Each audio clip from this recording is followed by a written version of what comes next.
I also want to commend him for the changes that were made on the provision that he and Senator Hatch sought to modify the heavy vehicle, use tax. And I have said before you joined us, Senator Thune, that another feature of this that I hope is going to send a message to all sides that we have an opportunity to come together to look at essentially the specifics of how you build a bipartisan coalition is your amendment with Senator Hatch does reduce the proportion of revenue raisers to spending cuts in the bill. And I hope that as Senator Hatch and I go forward to talk to Chairman Camp and Congressman Levin, that also will be well received as we try to get this done and get it done quickly. So we recognize you for any comments. Thank you, Mr. Chairman.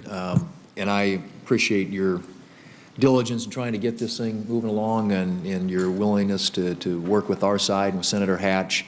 The Federal Highway Program is extremely important in our country, and it's certainly extremely important to my state of South Dakota. I'm pleased that the committee's turned its attention to this issue. And the uncertainty we've got right now surrounding the trust fund is very problematic, already having real-world impacts on projects, businesses, and communities across the country.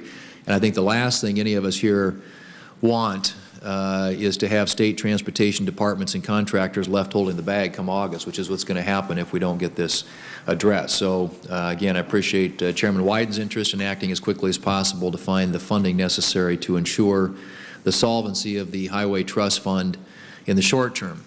And more importantly, I appreciate the work of Chairman Wyden and Ranking Member Hatch and the members of this committee that have come to the negotiating table in good faith, and I hope we can move toward a solution that will enjoy bipartisan support. I'm particularly pleased that the Chairman's modified mark released last night does remove the new tax, as you mentioned, Mr. Chairman, associated with the heavy vehicle use tax, and that demonstrates, I think, movement in the right direction. Moving forward, I believe the package that will be considered by this committee does need to include reasonable spending reforms, and toward that end, I filed a couple of amendments, which I may offer when we resume in July, depending on the outcome of the ongoing negotiations. The first amendment with Senators Hatch, Roberts, and Cornyn demonstrates that we can fund this bill entirely through spending reductions in combination with royalties from increased American energy production, which I think is something that we really need to be looking at as a potential funding source for the highway program going forward, and certainly if we don't get it accomplished in this particular round. The second amendment would strike the tax increases in the Chairman's mark and replace them with a provision designed to reduce improper payments in the unemployment insurance and Social Security disability insurance programs.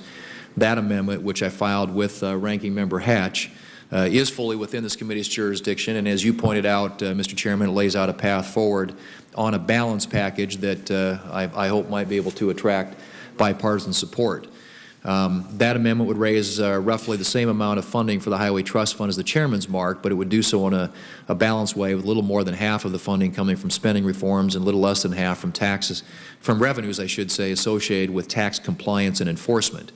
And by the way, that amendment, Senator Hatch, in my amendment, is one that is supported by Americans for Tax Reform. We have a letter to that effect. We should all realize that finding a bipartisan agreement is going to take compromise on both sides. It's unlikely that it's going to be a package of 100% revenues, as the Chairman has proposed, or 100% spending reforms, as some of us on the Republican side have proposed. I suspect it's going to have to be something in the middle. But I believe that's something that we can accomplish through smart tax compliance measures, as well as through addressing fraud that exists in some of the spending programs under this committee's jurisdiction. So I commend you, Mr. Chairman, and Ranking Member Hatch for continuing to work together on a package I hope we will be able to consider shortly after the July 4th recess. A party line vote out of this committee likely means a bill that will die on the Senate floor, and that is in no one's interest when it comes to the Highway Trust Fund. And let me just say in closing that it's important that we remember that there's much work to be done, not just in the short term as we address the crisis that's in front of us today, but as we begin to think about the financing piece of a long-term surface transportation reauthorization. And hopefully this negotiation will lay some of the groundwork for that broader discussion on highway investment in this country. And I'm pleased that we're moving forward on this particular piece of that in a bipartisan way. And I think we all have to recognize these solutions aren't going to be easy. But stabilizing the Highway Trust Fund, restoring the integrity of the surface transportation program is important not only for our states, but for the United States economy. And I hope, Mr. Chairman, that at the conclusion of this immediate crisis, that we will put our heads together and really get after taking on a long-term reauthorization of the Highway Trust Fund. We have now, for the last several times, been borrowing from the general fund, putting it on the debt, handing the bill to our children and grandchildren, and that's not an acceptable way to fund highways in this country.